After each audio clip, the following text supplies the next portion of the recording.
नमस्कार दोस्तों, आज हम पढ़ेंगे जीएफआर में प्रिक्योरमेंट मेथड्स के बारे में। जीएफआर जो कि बेसिकली आउटलाइंड है ट्रांसपेरेंसी, एफिशिएंसी, अकाउंटेबिलिटी के लिए, जिसे हम पहले भी पढ़ चुके हैं, टीईए। तो इनके लिए पब्लिक प्रिक्योरमेंट जो है टीईए बेस्ड होती है, यानी ट्रांसपेरेंसी, एफिशिएंसी, अकाउंटेबिलिटी, यहाँ इकोनॉमी भी लिखा हुआ है। तो जो रिसेंट अमेंडमेंट्स आए हैं अप टू जुलाई 2024, मेन जो है सितंबर 2021 में आया था। Because of those, the thresholds have been changed and procedures, however, are the same. So following are the methods of procurement as per the revised thresholds. तो पहला procurement method है government e market place, जो कि very famous है और mandatory है as per GFR. जैसे कि फ्लिपकार्ट और अमेजन के ऑनलाइन पोर्टल हैं, ऐसे ही government e market place jam का ऑनलाइन पोर्टल है एज पर रूल 149। इसे याद रखना है। तो रूल 149 के अंदर मेथड्स दिए हैं और थ्रेशोल्ड दिए हैं, जिसके अंडर आपको कॉमन यूज़ गुड्स और सर्विसेज प्रिक्योर करने का तरीका बताया गया और मेथड, मतलब उसे कैसे खरीदना है। The procurement process through jam is categorised based on the value of the goods और services up to ₹50,000 direct purchase from any available supplier on GEM meeting the requisite quality specification and delivery period। अब ये बहुत ही आसान है। आपके पास अगर GEM को login है, आप एक आइटम को सिलेक्ट कीजिए और सीधा उसे खरीद लीजिए, बिल्कुल easy, like any other electronic portal. आप GEM पे सीधा जाएं, मान लीजिए आपको 40,000 रुपये का एक टीवी खरीदना है, सीधा जाएं और ख़रीद लें। आपके पास अप्रूवल होना चाहिए अपनी अथॉरिटी से, और अप टू ₹50,000 आप सीधा डायरेक्ट परचेज कर सकते हैं। Now above ₹50,000 and up to ₹10 lakh purchase from the GeM seller. इसमें 30 लाख उसके लिए है, आपका व्हीकल के लिए। Purchase from the GeM seller offering the lowest price among at least 3 different manufacturers meeting the requisite quality specification and delivery period. अब यहाँ पे इस 50,000 से 10 लाख की रेंज में आपको 3 सप्लायर्स की बिड चाहिए, 3 सप्लायर्स के रेट चाहिए आपको, ठीक है।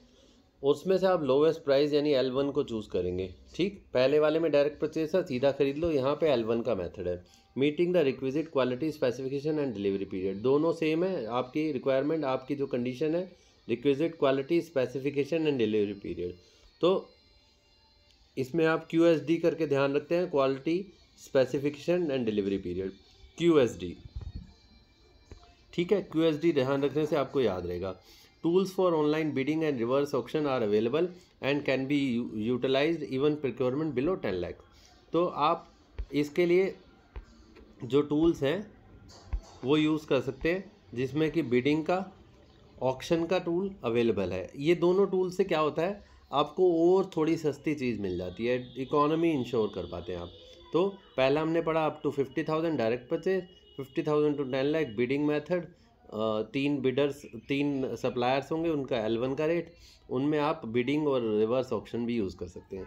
फिर आ गया above 10 lakh, mandatory use of online bidding और reverse auction tools provided on GeM to select the supplier offering the lowest price meeting the requisite quality specification and delivery period.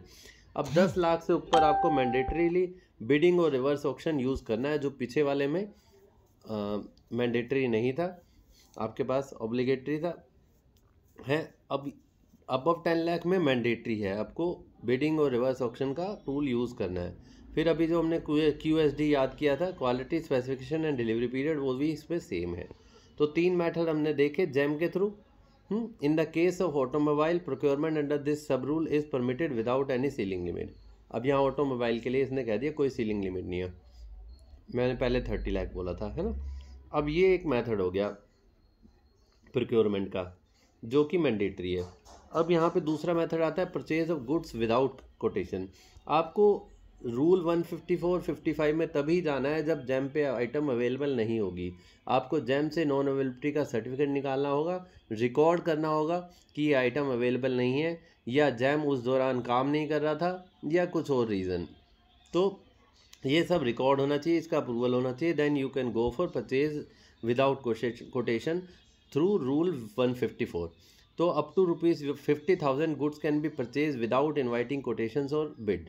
आप सीधा मार्केट में जाइए और सामान खरीद लीजिए। ये ऑफलाइन मेथड है। The competent authority must record A certificate स्टेटिंग satisfaction regarding the quality specification and reasonableness of the price. अब वहाँ पे QSD था, यहाँ पे QSP होगा, क्वालिटी स्पेसिफिकेशन एंड प्राइस। तो ये तीन चीज़ें आपको ध्यान देनी है। अप टू ₹50,000 डायरेक्टली मार्केट से जाके ऑफलाइन तरीके से खरीद लीजिए। Purchase of goods by purchase committee, इसमें भी सेम रूल है। जैम पे अवेलेबल नहीं है तब आपको इस मेथड पे आना है। Above ₹50,000 and up to ₹5 lakh, if certain items are not available on GeM, procurement can be made on the recommendations of a duly constituted local purchase committee। ये ध्यान रखिए, LPC बोलते हैं इसको। LPC में 3 मेंबर होंगे, 4 भी होते हैं। प्रोक्योरमेंट करने वाला डिपार्टमेंट, फाइनेंस का बंदा, एक चेयर और एक इंडेंटर, तो ये सब इसमें रहेंगे। तो ये लोकल परचेज कमेटी मार्केट में जाएगी, 3 कोटेशंस लेगी और उसके बाद जो L1 होगा उसे ये क्वालिटी स्पेसिफिकेशन और रीजनेबल ऑफ प्राइस देख के L1 घोषित करके ऑर्डर दे देगी। The committee will survey the market to ascertain the reasonableness of rate, quality and specification and identified the appropriate bid supplier. अब यहाँ पे एक एप्रोप्रिएट सप्लायर वर्ड भी ऐड हो गया है। इस मतलब एप्रोप्रिएट सप्लायर क्या होता है, बिल्कुल एकदम नई नई दुकान ना खुली हो, उसने 10 जगह सप्लाई किया हो, उसकी एक साख बनी हो कि वो इस गुड्स का सप्लायर है। ठीक है, तो वैसे तो जैम पे अब नए सप्लायर्स और नए रजिस्टर्ड SME और स्टार्टअप्स को भी काम दिया जाता है, पर ऑफलाइन मोड में नए सप्लायर को जनरली काम नहीं दिया जाता।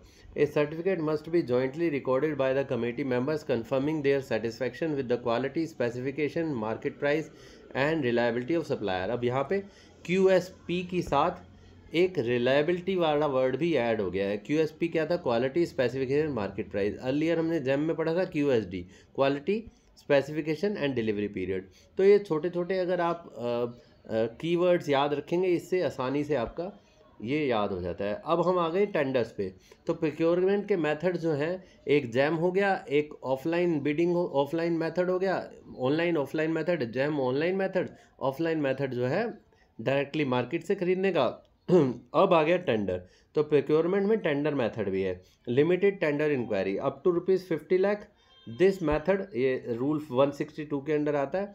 अप टू ₹50 लाख, देखिए सारे के सारे जो मेथड है they are based on a monetary limit. तो मॉनेटरी लिमिट याद होगी तो आप आंसर आसानी से कर पाएंगे। तो ये आ गया लिमिटेड टेंडर मेथड 50 लाख तक। This method may be adopted when the estimated value of the goods to be procured is up to ₹50 lakh. Bidding documents should be sent directly to firms born on the list of registered suppliers for the goods in question.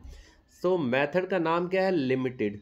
Limited मतलब कुछ लोग, तो कुछ लोग मतलब आपने एक list बनाई हुई है, आप उनमें से कुछ को कहोगे भाई हमें ये फलाना गुड्स खरीदने हैं, सर्विस लेनी है, आप हमें ये दे दो। तो 50 लाख तक आप कुछ लिमिटेड सप्लायर्स को कॉन्टैक्ट करोगे। The number of suppliers firms in limited tender enquiry should be more than 3, 3 से ज़्यादा करने हैं। Effort should be made to identify a higher number of approved suppliers to obtain more responsive bids on a competitive basis.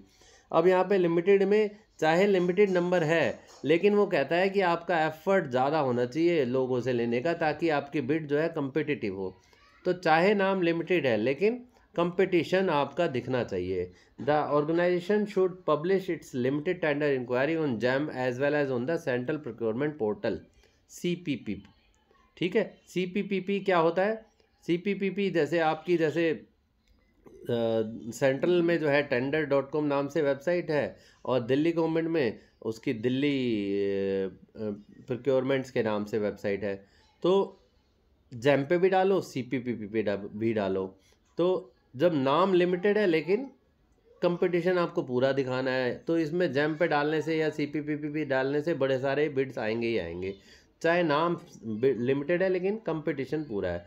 तो हमने क्या देखा कि 50 लाख तक लिमिट है, तो आपको जो है लिमिटेड लोगों से बिड मंगानी है, 3 से ज़्यादा होनी चाहिए, कंपटीशन दिखाना है, और जैम पे डालना है और CPPP भी डालना है। अब आ गया एडवर्टाइज टेंडर इंक्वायरी रूल 161। ज़्यादातर ये वाला यूज़ होता है जब बड़े टेंडर होते हैं। तो 50 लाख से ऊपर के टेंडर में वैल्यू में एडवर्टाइज टेंडर इंक्वायरी, जो कि थोड़ा मुश्किल मेथड है, उसे यूज़ किया जाता है। Invitation to tenders by advertisement should be use for procurement of goods of estimated value of 50 lakh and above. Advertisement should be given on JAM as well as on the CPPPP. The organization should also post the complete bidding document on its website and on CPPPP to enable prospective bidders to download the document. तो आपको 50 लाख तक का या उससे ऊपर का procurement इसके through करना है, एडवर्टाइजमेंट देना है अखबारों में, जो कि नेशनल डेलीज होंगी। नेशनल डेलीज़ का मतलब होता है कि जो फेमस अखबार न्यूज़पेपर होते हैं उनमें देना है, हिंदी इंग्लिश दोनों में देना है, ठीक है। एडवर्टाइजमेंट अपनी वेबसाइट पे भी लगाना है, जैम पे भी लगाना है, CPPP पे भी लगाना है। तो CPPP हम ऊपर समझ चुके हैं, और ये सब आपको एडवर्टाइजमेंट टेंडर इंक्वायरी के थ्रू करना है। अब सिंगल टेंडर इंक्वायरी कुछ स्पेसिफिक केसेस में ही किया जाता है। इसका यूज़ करना है तो आपको बहुत सारा रीज़न लिखना पड़ेगा, उसका अप्रूवल लेना पड़ेगा। तो रूल 166 सिंगल टेंडर इंक्वायरी के लिए लगता है। ज़्यादातर इसे स्पेसिफिक ऑर्गेनाइजेशन जैसे CSIR या कुछ टेक्निकल ऑर्गेनाइजेशन इसे यूज़ करती हैं, पर नॉर्मली इमरजेंसी वाले केसेस में भी इसको यूज़ कर लिया जाता है। Procurement from a single source may be done under exceptional situation as such as standardisation of machinery और spare parts to be compatible with the existing set. अब मान लीजिए आपने एक जुक्की की बटन लगाने की मशीन खरीदी है, जुक्की एक ब्रांड है, तो अब जुक्की की मशीन खरीदी है बटन लगाने की, टेक्सटाइल में आपका काम है, टेक्सटाइल इंडस्ट्री है गवर्नमेंट की, तो अब उसकी एक पार्ट लगाना है तो जुक्की का ही लगेगा। आप जो है किसी और टेस्ला का या किसी और का तो लगा नहीं सकते। तो ये ध्यान रखते हुए कि स्टैंडर्डाइजेशन ऑफ मशीनरी या spare parts to be compatible, आप उसी वाले वेंडर पे जाएंगे, उसी वाले मैन्युफैक्चरर पे जाएंगे, ओरिजिनल मैन्युफैक्चरिंग उस पे जाएंगे आप, ठीक है, OEM बोलते हैं। तो the required item is manufactured by only one particular supplier, तो दोनों कंडीशन मीट हो गई। In case of emergency where the required goods are necessarily to be purchase from a particular source. 3 condition है जी इसमें, ठीक है। तो 3 कंडीशन में कोई भी मीट हो रही है तो आप सिंगल सोर्स की तरफ जा सकते हैं। तो अब मशीनरी के लिए ख़रीदना है कुछ तो उसी वेंडर पे जाएंगे, ठीक है। आपकी आइटम जो है एक ही वेंडर बनाता है तो उस वाले वेंडर पे जाएंगे। इमरजेंसी है कुछ, आपको लग रहा है कि नहीं भाई इससे नहीं खरीदेंगे तो हमारा काम जो है जल्दी से हो नहीं पाएगा, तो फटाफट उसके लिए the reason for such decision must be recorded and approved by the competent authority. अब ये ध्यान रखना है आपको टाइमली इसको रिकॉर्ड कराना है, अप्रूव कराना है। दीज मैथड्स, तो आपने इसमें क्या सीखा, सिंगल टेंडर इंक्वायरी में आपको एक पर्टिकुलर वेंडर पे जाना है, उसी से ख़रीदना है, ठीक है, उसके लिए अप्रूवल लेके रखना है। इसके अलावा 2 बिड सिस्टम भी होता है, वो हमने यहाँ दिखाया नहीं।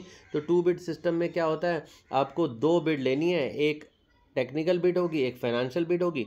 तो 2 एनवलप होते हैं बेसिकली उसमें।